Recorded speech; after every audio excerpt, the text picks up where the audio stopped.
Comer bien es una ciencia, mas comer manjar es raro, distinguidos por lo caros y por su magnificencia.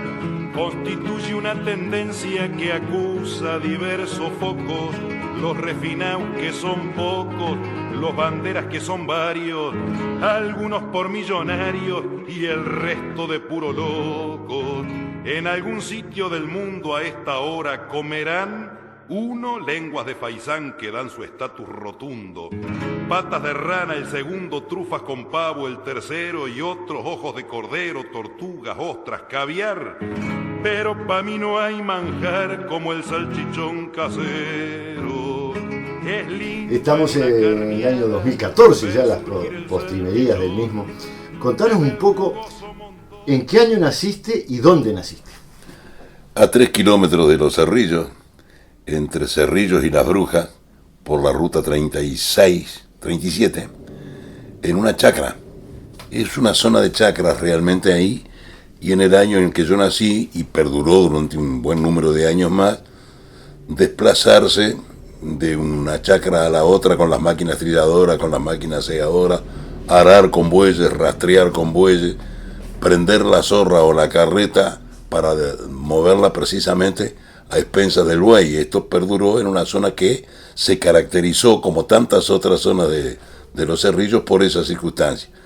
Me vine para San José en el año 56, movido por una inquietud relacionada con el verso, con la rima.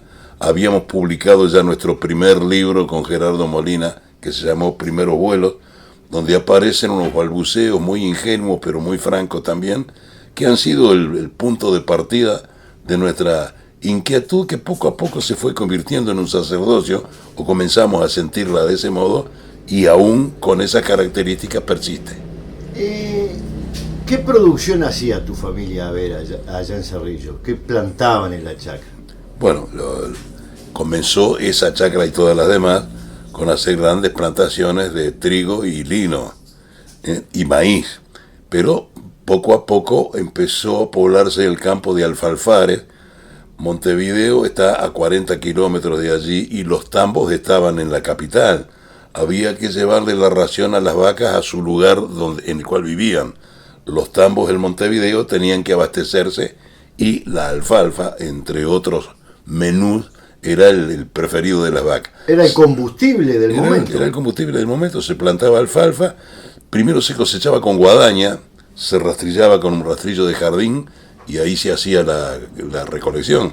Posteriormente comenzaron también las máquinas, una segadora chiquita con una aguja de poco más de un metro de largo, la cortadora, y se rastrillaba después con un rastrillo de 2 ruedas tirado por caballo o por bueyes.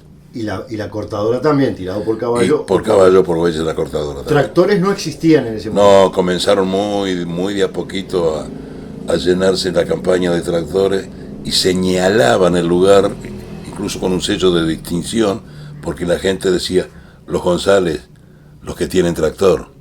Eran contados los que lo tenían, los demás seguían arreglándose con bueyes. Por eso el tractor fue marcando, fue dividiendo, no dividiendo, sino uniendo una era con la otra, una etapa con la otra, hasta que naturalmente se pobló toda la región, porque la evolución no la podés contener, es imprescindible.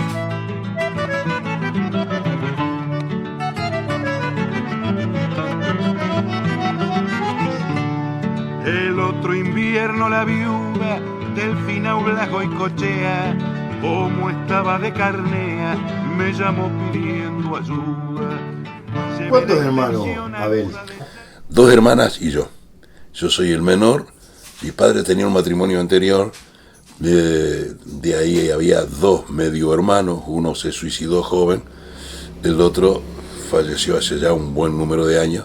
Me queda un medio sobrino por ese lado. Y sobrinas hermanas de mis hermanas, ya del segundo matrimonio de mi padre. Un rancho grande, largo, el rectángulo dedicado a la cocina, se podía bailar en él, eran así las dimensiones de los lugares para vivir con la familia, y precisamente en ese lugar se reunían los vecinos a charlar, a hacer cuentos, a compartir el mate, el proyecto, el recuerdo, Mi padre, sin luz eléctrica, por supuesto. a batería, las radios. Mi padre le había comprado una usada a Orlando Virgini, se instaló en esa cocina enorme, y por la tardecita los vecinos que no tenían radio, o algunos de los cuales sí ya lo tenían, se reunían allí a escuchar la radio en grupo. A veces los bailables Geniol hasta las 2 de la mañana, o cualesquiera otros programas, incluyendo el radioteatro, que fue una verdadera institución. Abel, yo me imagino que tu padre quería tener un varón para que le diera una mano en la chacra, en los trabajos de campo, ¿no? Ya que le habían nacido 2 hijas, el hijo, y el hijo le salió artista, le salió poeta. Claro, es posible que haya puesto la boca medio para el costado mi padre cuando descubrió esa vocación, pero después terminó por sumarse al entusiasmo y se animó también a hacerme comentarios relacionados con mi inquietud y con mi actividad, de tal manera que cuando empezó a escuchar mis primeros versos por radio, antes de que los cantara Julio Gallego, hubo algunos otros intérpretes, lo cual dio lugar a ese contacto a través de la radio que tenía y sigue teniendo caracteres mágicos. Así que te mandaba a trabajar y vos le reteaseabas, no le gustaba mucho. ¿Te gustaba escribir ya desde chico? Sí. Mis hermanas me enseñaron a escribir antes de que yo empezara a ir a la escuela. Después nos hicieron notar que eso fue un error, porque quemar etapas o adelantarse a un acontecimiento antes del tiempo habitual para hacerlo puede redundar en perjuicios. Y así pasó realmente. No conviene aprender a escribir antes de tiempo. ¿A los cuántos años fue que escribiste tu primer verso? Antes de cumplir 5 años. Antes de cumplir 5 años de edad, ya me estaba rondando cosas que había escuchado en las carreras de caballo, o a veces en los boliches donde iban los cantores, los payadores, o algún vecino que tuviera radio. El primer concepto de la rima, de la métrica, aparece por ahí sin saber la terminología técnica.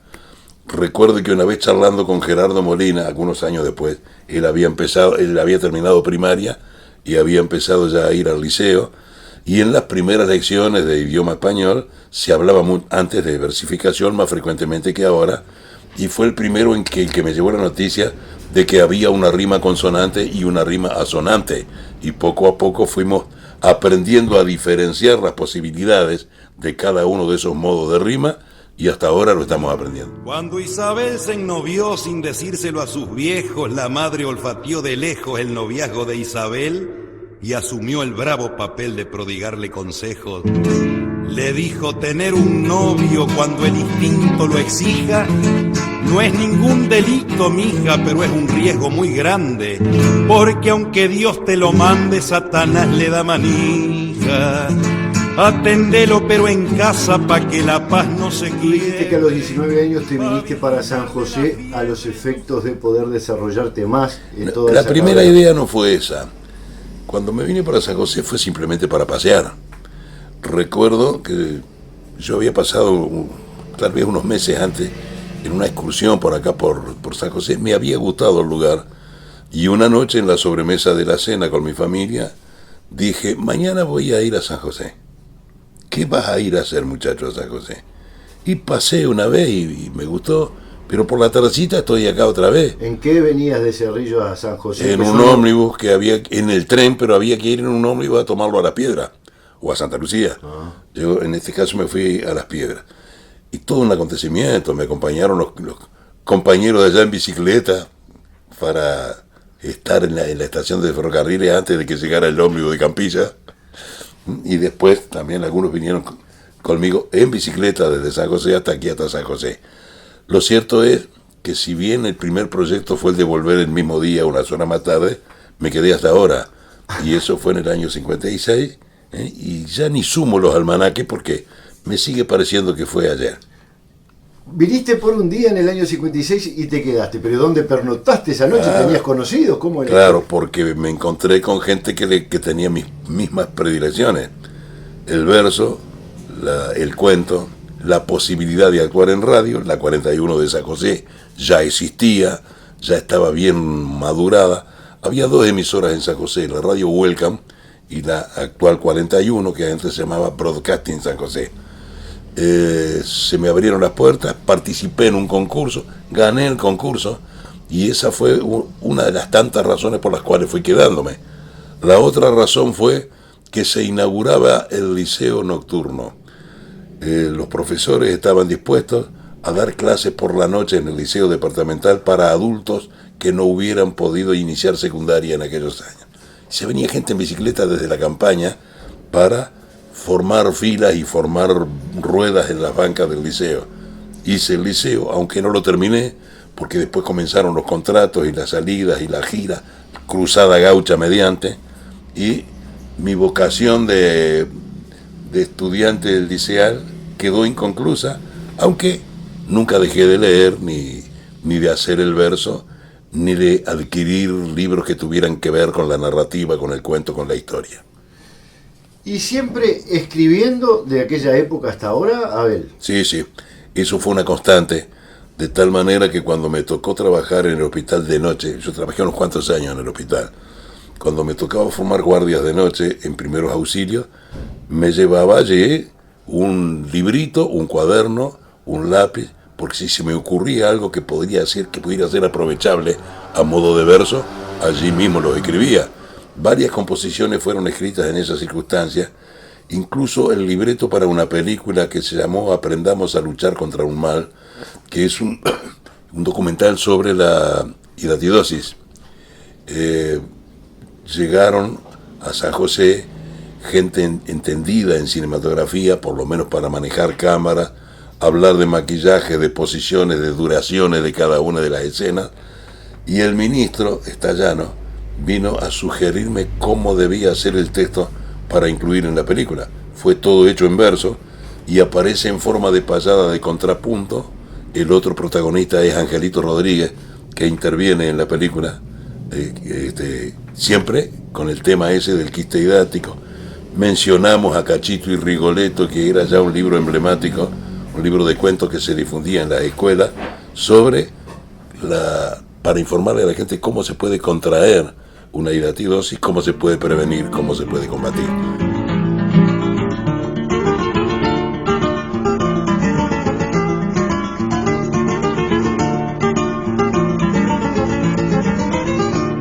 Hoy llega mi guricito, desandando la distancia, y estoy sofrenando el ansia de alzar mi dicha en un grito.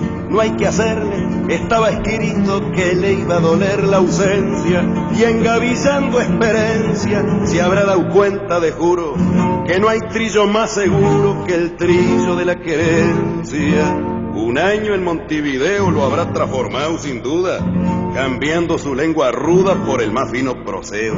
Bien hablado, ya me lo veo ligar chinas donde cuadre. ¿Te gustaría decir algo que no te hemos preguntado en este momento, que a vos te gustaría compartir con los amigos que escuchen este programa, que vean este video por allá por los pagos de Canelón? Bueno, no, a todos ellos el recuerdo permanente, que lo estamos confesando permanentemente también. La querencia es un hermoso lugar y es una hermosa palabra. Por eso la repetimos siempre. Señalamos en qué lugares se menciona con más frecuencia que en otros. Dicen que en España casi no utilizan la palabra querencia. Se dice la villa, el lugar, la aldea, como sinónimo de lo que para nosotros es la querencia.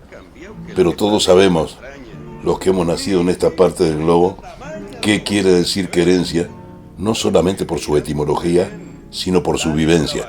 Y por eso la estamos recordando, mencionándola siempre. Dejamos volar nuestra imaginación tiempo atrás hasta reencontrarnos con nosotros mismos en aquellas chacras de Cerrillos. Muchas gracias, Abel. Igualmente. Se ve que venís afiladazo del centro. Y aunque algo raro te encuentro, no critico tu pilchaje, que al gaucho no lo hace el traje, sino lo que tiene adentro. ¿Y? ¿Te fue bien? Ok, papi, te diré que soy un